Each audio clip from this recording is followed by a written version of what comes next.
Looking for stories that are fresh and new? Dark fantasy, humor, space exploration, time travel, cyberpunk, alternate history, and more. They're in the L. Ron Hubbard Presents Writers of the Future anthology from 24 award-winning authors and illustrators, plus art and writing tips and bonus stories. L. Ron Hubbard Presents Writers of the Future. Buy your copy at galaxypress.com, Amazon, or wherever books are sold. Looking for something new in dark fantasy, humor, space exploration, time travel, alternative history? They're in the L. Ron Hubbard Presents Writers of the Future anthology. Get the 10-volume box set with 159 stories and full-color illustrations plus 34 articles with writings and art tips. Get the UPR discount, $125 for the entire box set. That's a $60 savings for that beautiful box set. L. Ron Hubbard Presents Writers of the Future. Go to uprntalkradio.com, click on the link, and place your order.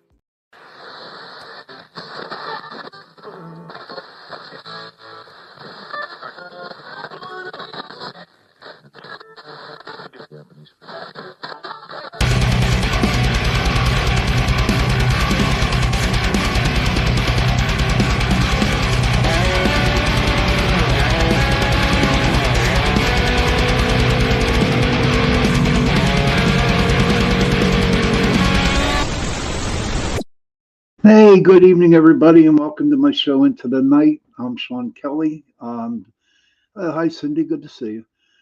Thank you for being on tonight, listening to the show. I am on UPR and Talk Radio 105.3 New Orleans, 107.7 Mississippi. This is going to be a crazy show, I guess. Hey, Johnny. And who knows where it's going to go from there. Be straight out and honest with you, just not in a good mood today, so we'll see how this show goes. But I'm going to try to be lively about it and go from there, Just too much stress, too much drama going on in my life right now. It's so hard to know if I'm coming or going. But, this is my Sunday night. This is a good show. This is a happy show.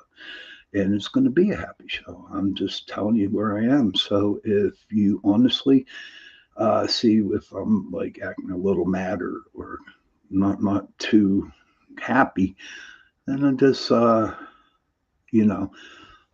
just not there, And hello, Cindy Mitch. Good to see you. Sebastian, good evening to you, Sean, and all the viewers.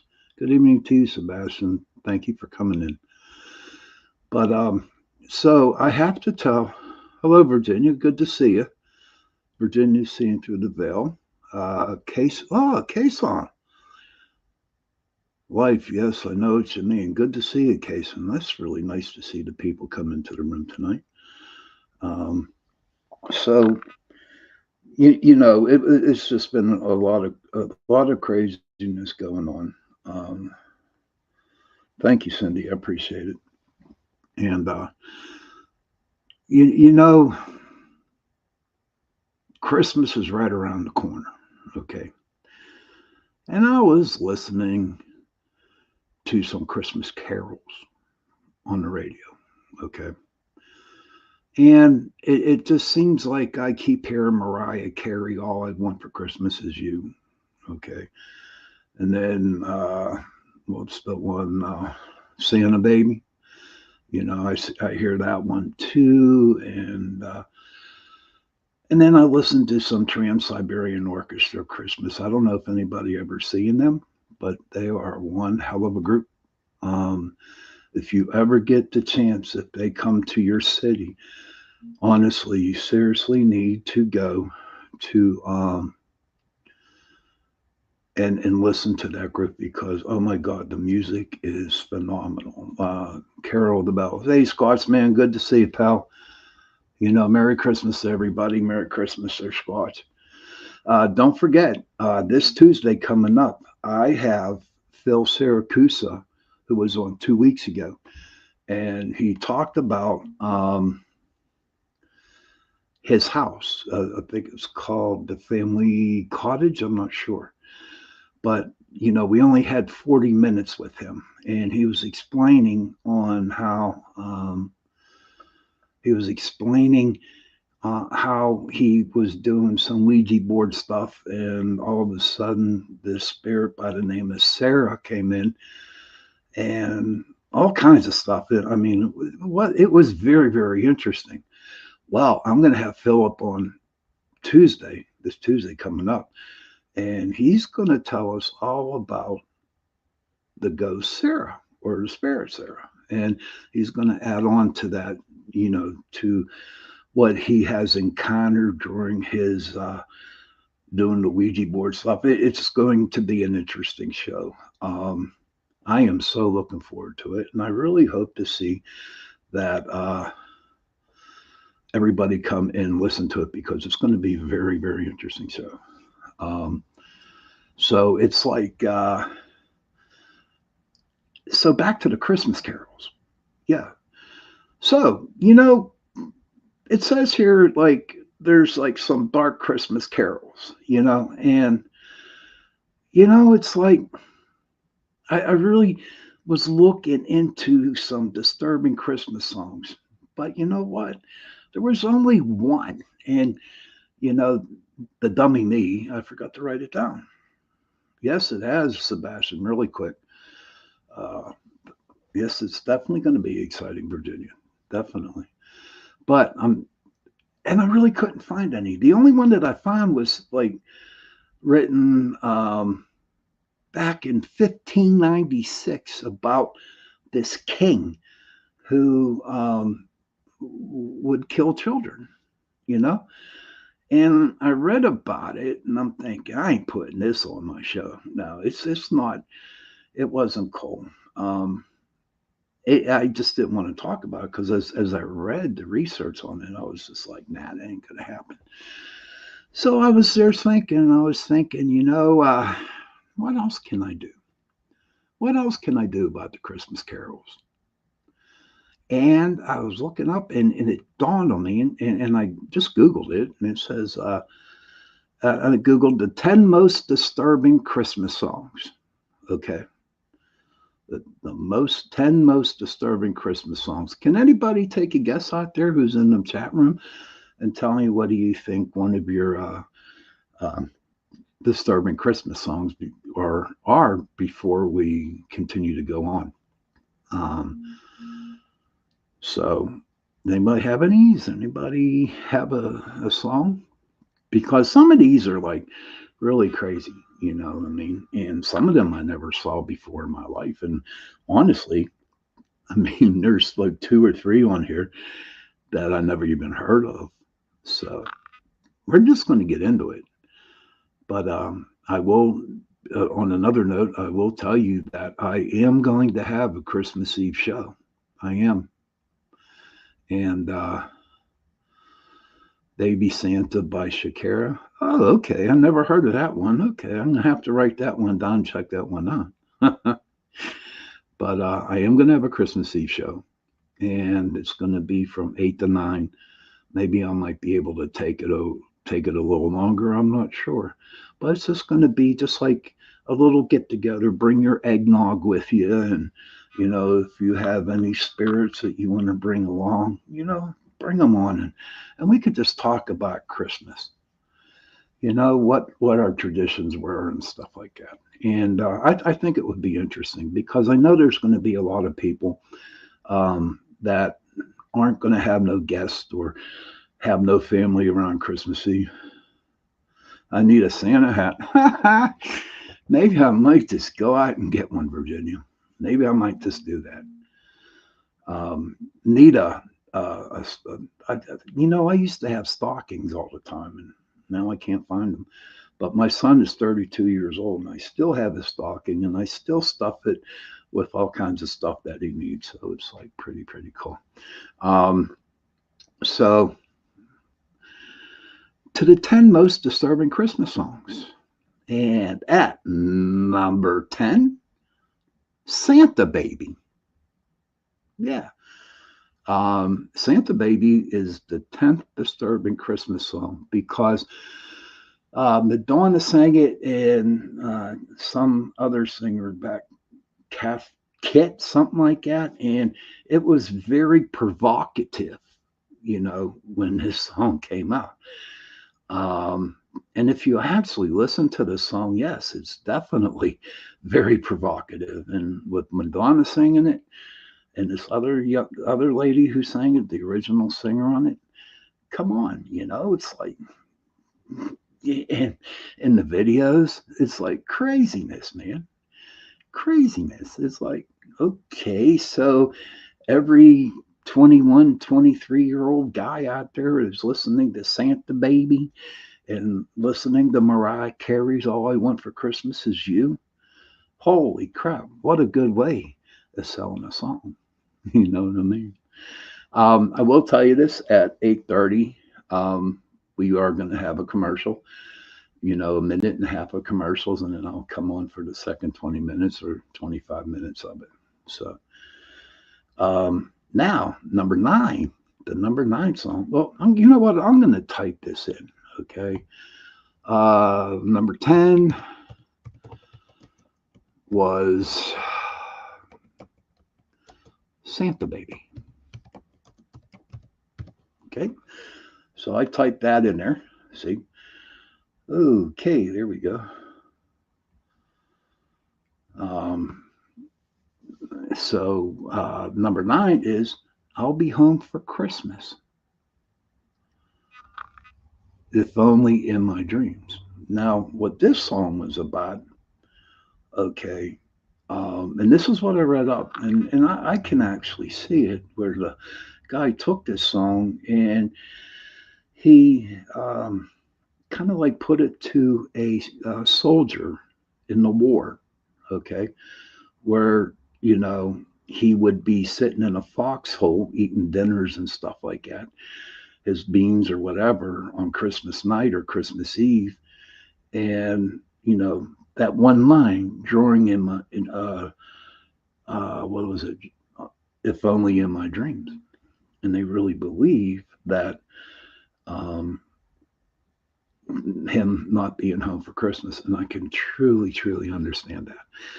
Because when I was in the service, I was in the Navy, and 4 years, I did 4 years and 30 days. And out of those 4 years, I spent 3 years out at sea for Christmas and New Year's, and Thanksgiving. So I wasn't home for those 3 years. And, sitting in my in my rack, or laying in my rack, and just thinking, how my mother is having a party or Christmas party or birthday party and all the fun that I used to have. And here I am stuck on a ship with 5,000 guys. No, it just wasn't right. But you know what? We had to do what we had to do. But I remember, and this is like really, really, really cool, and this is a true story. One year we were on ship. My mom sent me a box of gifts, and she also sent this little Christmas tree. Okay. It was like about a 3-footer, nothing really big. It was a fake tree. And what we did, okay, is we set the tree up on the table and put like a sheet around it, and everybody put their presents underneath the Christmas tree. And it was like really, really cool. It just felt like home.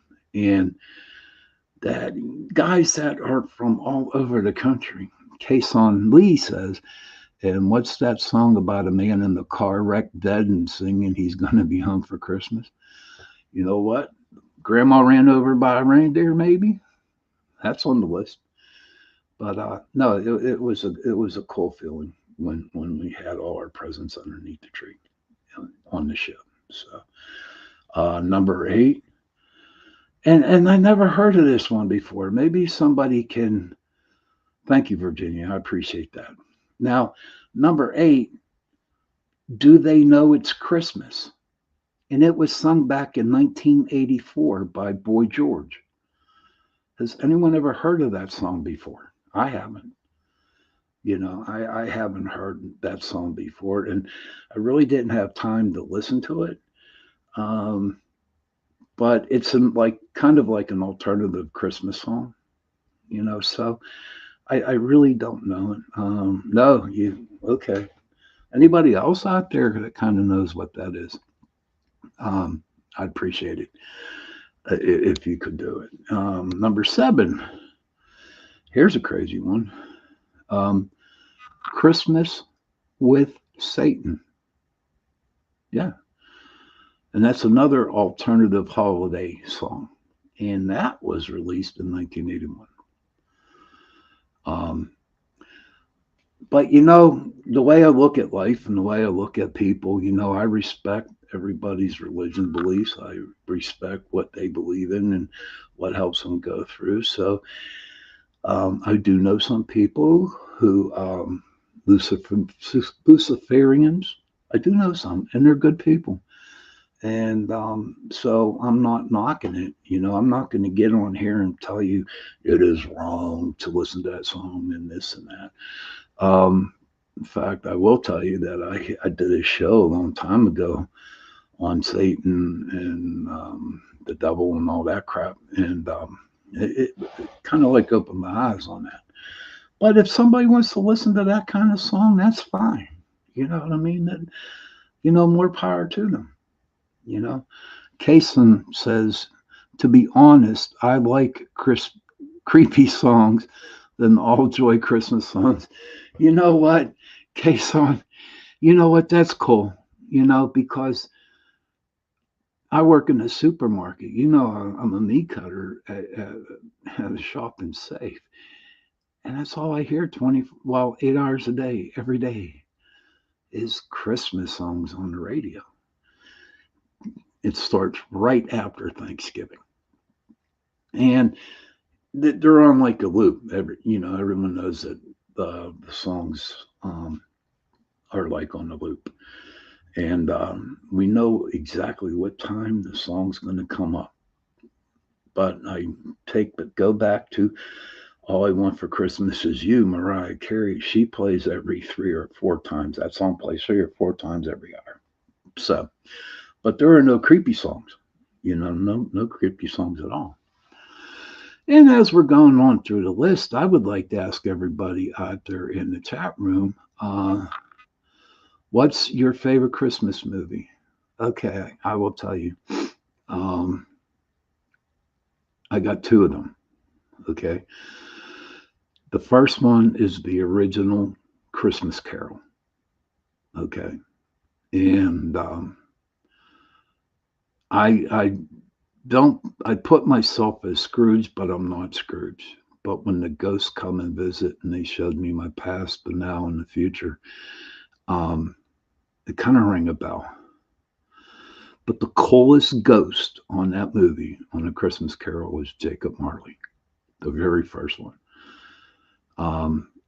And to be honest with you, I hope I'm not that Jacob Marley, because for all the greed that he had, with money and stuff, he is changed to the earth, and I don't want to be that spirit. No, not at all. But I still think he's the coolest ghost. And what I like about the end of the movie, though, was when Scrooge woke up. Any Christmas episode of South Park. Case and honest to God, my friend, I don't watch South Park. And, it just like, I don't know. I wish I did. But I'm talking too much here. Let me catch my breath here. But no, Christmas Carol. And my second favorite, the other Christmas Carol is with Bill Murray. It's a little bit more funnier, but, I can understand it being filmed at that time. Jacob the Ghost. Jacob Marley, yes, Jacob the Ghost. Now, my second favorite one, and, I have to bring Kleenexes with me when I watch this one. And the one, Jimmy Stewart, It's a Wonderful Life. Okay. I cry at that one. Elf is boring. Elf is like overrated. But if you like Elf, Virginia, that's cool as hell. My mom loves Elf, man. And she constantly watches Elf. You know how people talk about watching The Christmas Story all the time? Well, my mom likes to watch Elf. I can't deal with that Christmas Story one. I don't know. It's just, it just does not phase me. I don't like it. You know, yeah, I think it's weird, but the, you know, what was this movie I was saw? Christmas Carol with Bill Murray. Now, that was funny and that was done great. Um, but you know, but when it comes to It's a Wonderful Life, Jimmy Stewart, um, that if you go and watch that movie, you know, instead of seeing Jimmy Stewart there and you put me in there where Jimmy's at, that's what I went through. And it's sad and I cried about it. But, you know, Caseline says, I cried after watching some Christmas flick a long time ago, but can't remember the name. Probably It's a Wonderful Life because that runs deep, man. Yes, it was a great movie, uh, Virginia. Very good. Um, but there's another movie out there, and it's not one of my favorites, but it had Mel Gibson and Danny Glover in it. Um, I forget the name of this show, but if I come across it during the day, during this hour, then I will tell you what it's the name of the movie. Um, but those are my favorite movies. What's everybody's favorite movie out there? Virginia, Kason, whoever's in the room, if you care to share, feel free to. Um, I would love to hear what you got to say. You know, maybe we could talk about it a little bit. But yeah, so about Jacob Marley, his pet parrot. Never heard of that one, bud. I don't know. But Christmas stories, Christmas carols, whatever. They're supposed to be happy. Now, Carlito's Way, that's a good movie. That was a good movie. But uh, Bruce Willis, the one on Bruce Willis, Die Hard. Die Hard was a good movie, and that was a Christmas movie too. Okay, boom! I got the movie with Mel Gibson, Lethal Weapon. Yes, Cindy, thank you. Thank you, Cindy. I appreciate it. I mean, Cindy, think about it. I just thought about it, and you just typed it in. Good minds think alike there, Cindy. This goes out. Lethal Weapon.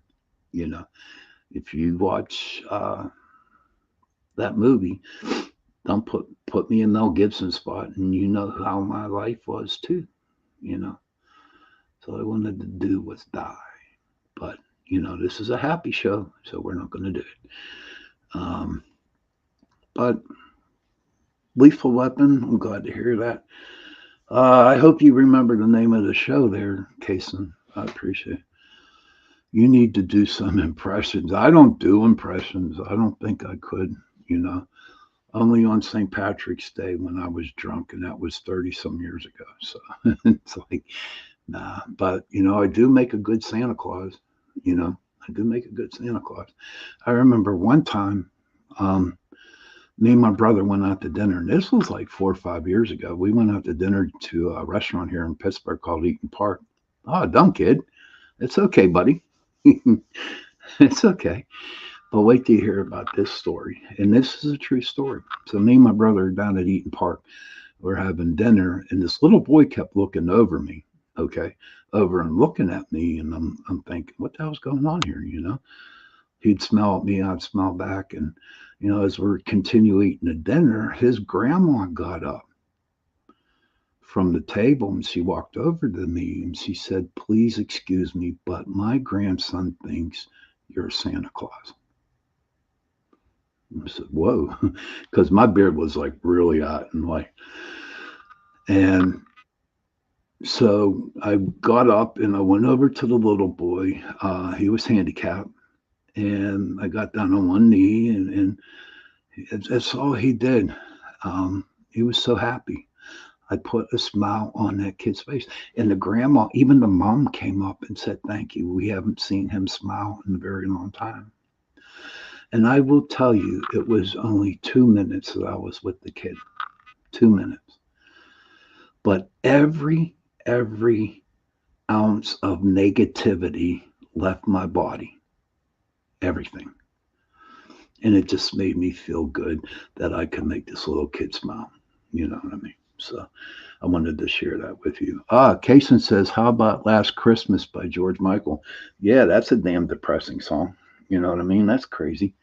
He has a fling with his brother's wife or something like that. And the following year, she just goes back to her husband and he's left stranded. Yeah, that's a pretty bad song, Last Christmas. But so we are at the 8:30 mark. I'm going to finish the list when we come back. Feed the World's a very pretty song. So I'll see you in a minute and a half, okay? And I will continue the list. Looking for stories that are fresh and new? Dark fantasy, humor, space exploration, time travel, cyberpunk, alternate history, and more. They're in the L. Ron Hubbard Presents Writers of the Future anthology from 24 award-winning authors and illustrators, plus art and writing tips and bonus stories. L. Ron Hubbard Presents Writers of the Future. Buy your copy at galaxypress.com, Amazon, or wherever books are sold. Looking for something new in dark fantasy, humor, space exploration, time travel, alternative history? They're in the L. Ron Hubbard Presents Writers of the Future anthology.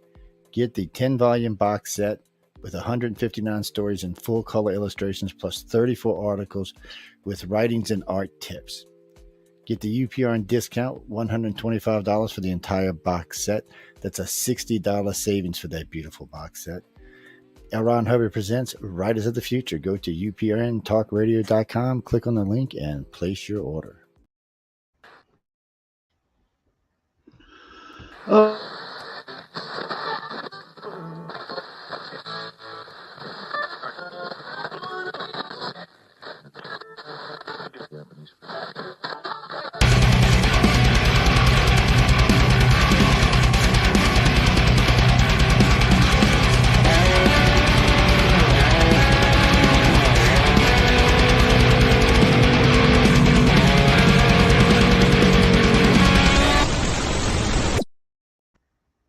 Hey, welcome back.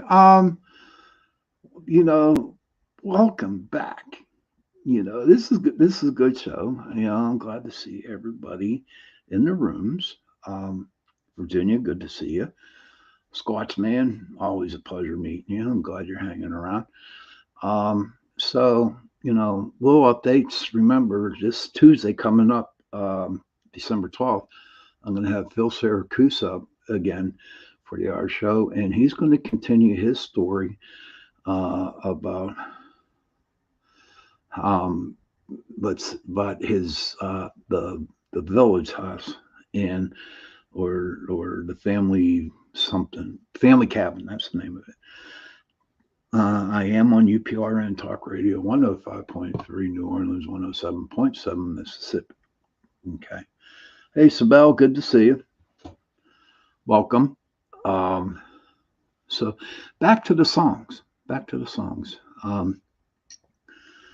So the last one we talked about was Christmas with Satan. Okay. And that came out in 1981. And like I was explaining earlier before, if somebody likes to listen, I never heard the song before, and the people love it, then that's great. That's great, man. It's all cool. But number 6, coming in at number 6, is Grandma Got Ran Over by a Reindeer. And I don't know where he's coming up with a disturbing Christmas song on that one. But number 6 is Grandma Got Ran Over by a Reindeer. But at the time that this song came out, okay, they came out with that commercial or that thing, Don't Text and Drive. A lot of people think that this song here, I think it's funny. I don't understand, but this dude who wrote this article says, It came out with the Don't Text and Drive, and maybe grandma got killed by a dude driving, texting and driving at the same time. I don't know. But that was crazy to have that grandma remembering. I think it's funny. I really do. And hey, Amanda, good to see you. Good to see you, Amanda. Welcome to the show.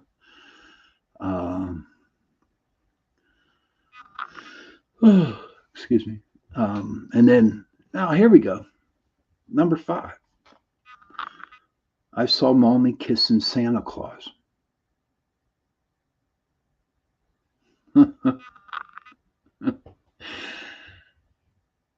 I saw Mommy kissing Santa Claus. So the dude, I read a little bit of this one. So the guy wrote this thing about the 10 most disturbing Christmas songs. He was saying that, the kid saw, his mom kissing a big, fat, obese man underneath the Christmas tree. Now, we all know that that it was her dad. We all knew that, kind of knew that. But you know what? So this guy had a demented brain when he put this one down, because it was like, okay, so my mom was kissing Santa Claus and my dad's upstairs sleeping. So is he going to be here? Is mom going to be, embarrassed on Christmas morning when her son talks about that to her? But I think it's funny, but I don't think it's a disturbing song. I kind of like it. I mean, think about it, right? Hey, Pam Harris, good to see you.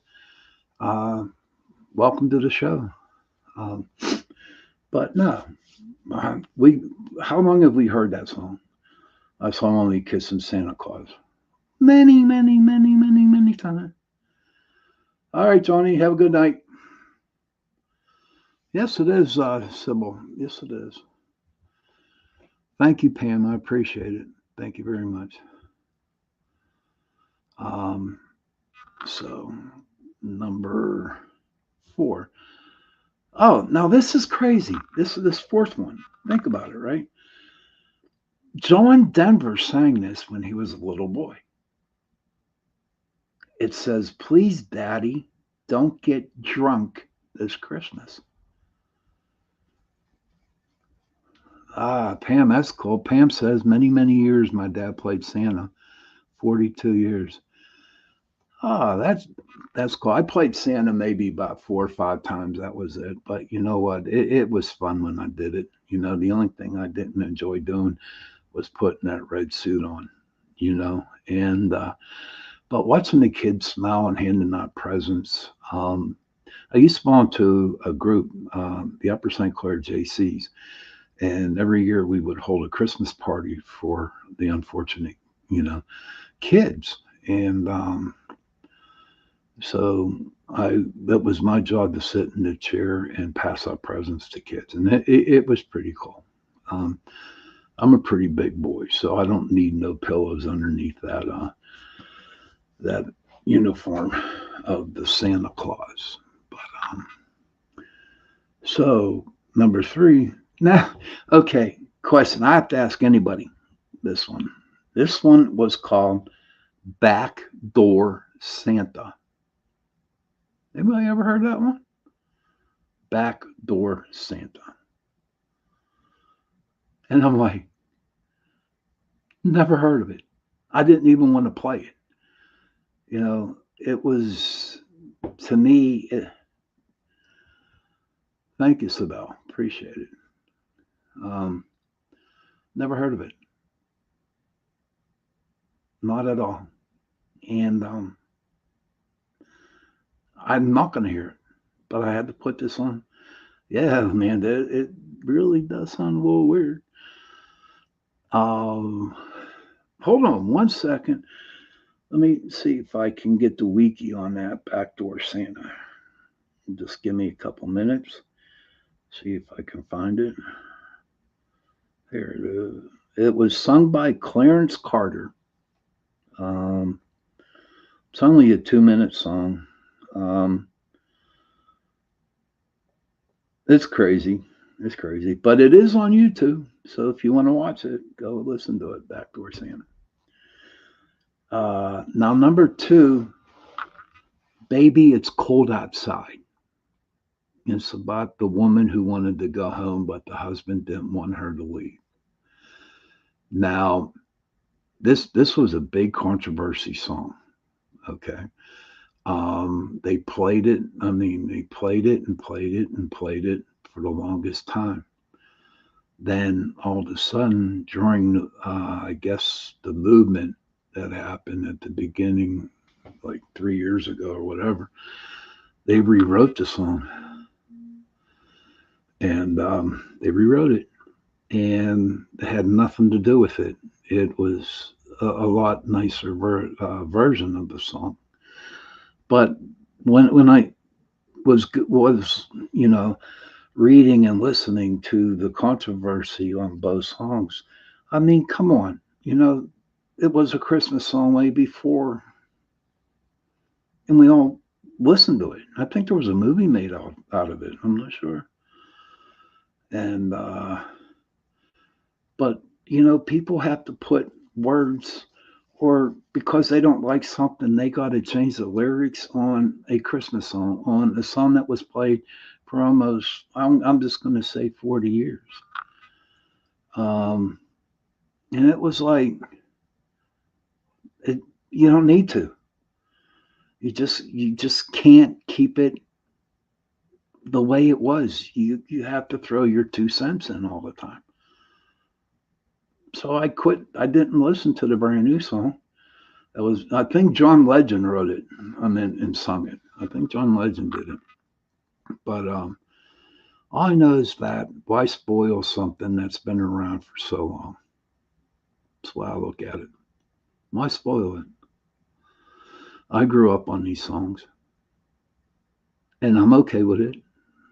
I didn't get mad. I didn't get, anxious or angry or spoke my voice about it. I didn't. No, not at all. And people shouldn't do that. People should not change things that people are used to. People should not change or try to change people. Okay? No one should. Or songs or movies or whatever. The hell with it. That person wrote that song. And then you have to come in and change it because a lot of people didn't like it. That's a bunch of malarkey. I'm not going to say bullshit. I'm going to say malarkey. Okay? Or a movie, when they want to change a movie, or they're saying that, movies aren't right. I don't know what's going on with Disney. I don't want to know what's going on with Disney. But I remember when I was a little kid on Sunday night, I used to sit down in front of my television and watch The Wonderful World of Disney, and I enjoy it. But now there's a big war between everybody through Disney, So I really can't talk a lot about this. I don't know all the facts of what is happening. Cindy Simpson says, "We are from a different time, my friend." Yes, we are. Sabelle says, "If anyone is going to get mad about a song, then my favorite singer, Elvis Presley, sang a song, 'Baby, Let's Play House.' The one lyric is, 'I'd rather see you dead than to be with another man.'" True. Roseanne Ash says, "Do you remember Cheech and Chong's Santa and the Magic Dust?"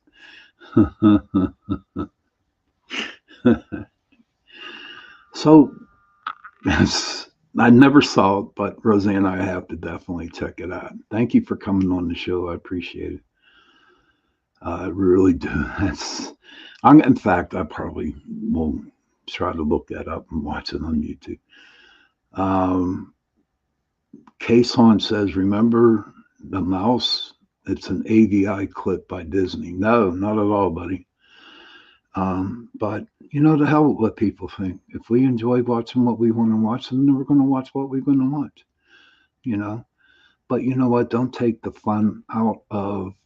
Don't take the meaning or the fun out of other people because you dislike that song.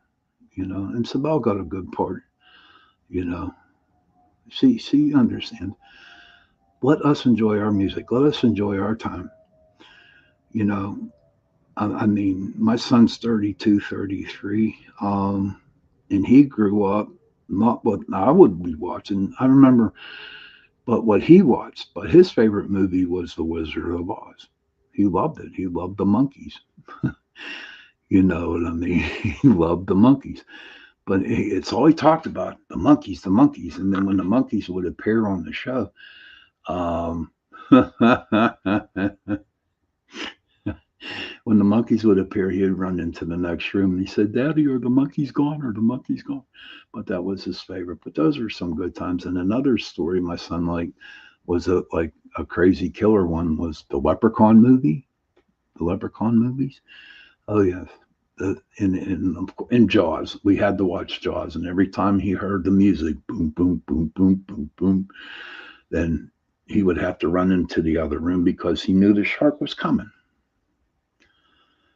Let's see here. Kason says, AKA Suicide Mickey.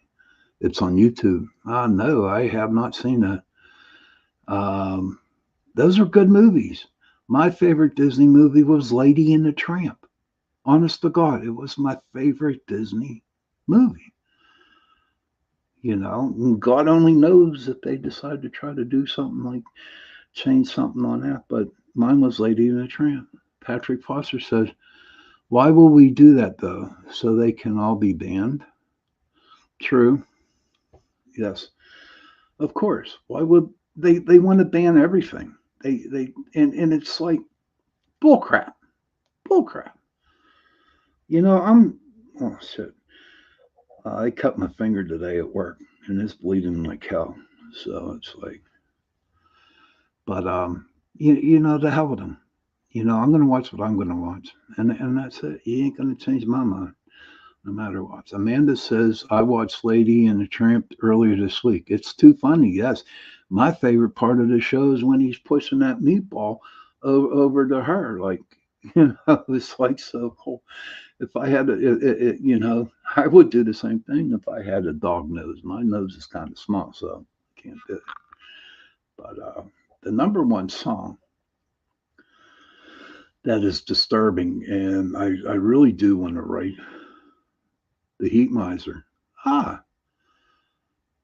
What was the lady, the tramp lady, the tramp girl, Peggy Lee, when she played that little tramp, and the freeze mixer. I don't know, hon. I have to check them out. Misers. I have to check those out, see what they're all about. But the number one song, the 10 most disturbing Christmas songs, is The Christmas Shoes. The Christmas Shoes. Where the little boy goes into a store and he wants to buy his mom a pair of shoes so she can wear them when she meets Jesus when she dies that night. Yeah. And what this guy was saying was, it's not so much about the kid buying his shoes, but the guy wants to show that he's man enough to give this kid some money so he can buy the shoes for his mom. And when I read that, I'm like, you're full of shit. You know what I mean? I mean, some of the songs that this guy wrote about was like really, really ridiculous. If you really want to know, about this list, please Google the 10 most disturbing Christmas songs. And then he gives little snippets why he claims that they are, but no, about red shoes. So what?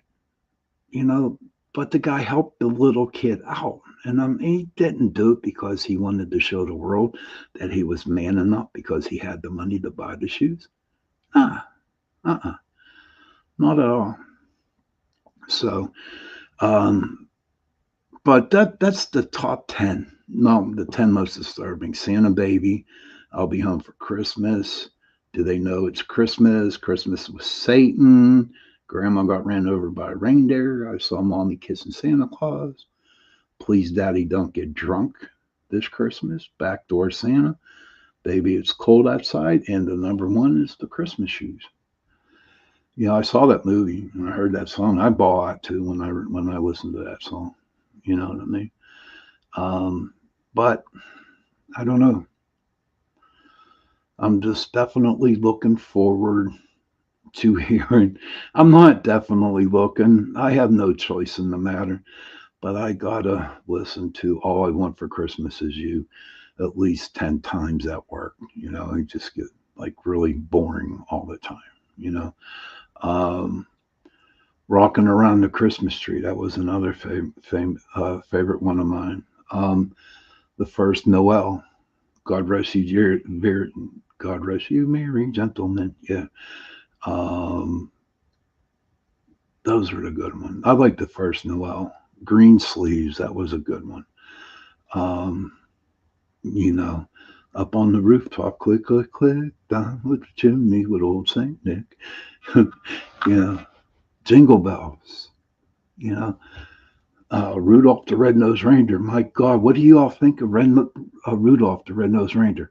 Please tell me out there that you still watch Rudolph, because I do. I'm 61 years old, and I do like watching Rudolph. And I also like watching Frosty the Snowman. Those are the two favorites.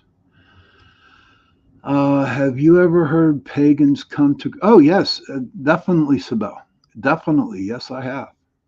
In fact, if I'm not mistaken, correct me if I'm wrong, but the Christianity are the ones that took some of the pagans' stuff and some of their practices and put it toward Christianity. I'm not sure if you know, maybe I'm wrong on that, but that's what I heard. Definitely. Um, Blue Christmas by Elvis. Yes. Little Drummer Boy. Another good one, Cindy. Roseanne, another good one. What's your favorites? Please tell me. Frosty's the best. You know, but if you ever get the opportunity, if you ever get the hey Virginia, good to see you again, seeing through the veil. Um, they were relatives, okay. Um, but if you get the chance, please, if you can, if the Trans Siberian Orchestra comes to your town, please get tickets because it is like one of the best um, concerts, Christmas concerts that you ever want to see or hear or see. You know, I got the CD to it, so I play it in my car around Christmas. Um, Amanda says, The Christmas Story is my favorite. Ah, not mine. I mean, I can watch maybe twice, but yeah, you know, on TV when they have it going 24/7, I don't know. Maybe I'm good for one, you know, um, one show or maybe one and a half show, but I couldn't watch it 24/7, you know, could not do that. But we are getting close to, as Jenny Nicasio said, the witching hour. She's the one that brought that up. And I just want to say that this was a very good show. You know, I had a lot of fun. You know, I'm not angry or mad anymore. I'm just on an even kill. Had a lot of good people doing comments. Roseanne, Virginia, Sibel, Johnny, Amanda, and other people. Kason. Thank you for sharing what you wanted to talk. You know what you shared. This Tuesday again, I'm going to have Phil Saracusa on again, and he's going to continue his story about his house being really, really haunted. So please, if you can, if you got an hour, come in. And Sibel says, my good friend was in charge of Christmas Story House. Oh, Sri, I hear that's a haunted place, dude. Sibel, I think that's haunted too, if I'm not mistaken. But please come in Tuesday, 8:10 p.m. and let's listen to Phil and let him continue the story. I will have that Christmas party and Christmas Eve show. And then we're going to go from there. But I want to thank K-Son says, was there a Christmas episode of Rick and Morty, guys? Okay, everybody out there. Sure will. I'll definitely send you an invite. It'll be all over Pittsburgh Paranormal Society page. But K-Son has a question for everybody out there listening. Was there a Christmas episode of Rick and Morty, guys? I don't know. K-Son, maybe my friends here in the chat room will find out for you, but I'm not sure. But I just want to say thank you for joining in again. I'm going to draw a card. I'm just going to draw my 3 cards, and you know what you all got to do. Write them down, and the first card that I pick for you is your past. The second one will be what's happening in the now, and the third one is future. And I found somebody, ladies and gentlemen, some lady that works with animal spirit totems, and I'm going to ask her if she can come on the show and explain a little bit more. Okay. The first card I draw, well, never drew this one before. The alligator. This is your past. I never drew this card. Never. The alligator. The second one, the armadillo. That's the one for the now. And in your future is the owl. Oop, can we get it? Here we go, the owl. So that's the alligator from the past, the armadillo for the now, and the owl for the future. So hopefully those help out for you. Okay, so everybody have a good night. Children, please, if you can, go to your parents and give them a hug and tell them that you love them. And parents, please go to your children and tell them that you love them. Because those 3 words, I love you, go a long way. And everybody, please try to be happy and joyous, for the next 2 or 3 weeks. Thank you, Virginia, for being on. Sibel, thank you. K-Son, I hope you will get that answer for you. But those 3 words, good night, Sebastian. Good to see you. Night there. So everybody, have a good night. Remember, those 3 words, I love you, go a long way. And on that note, since I have no more outro, I'm just going to have to stop the show right on the money. So everybody, good night. Have a good night. And I will see you Tuesday.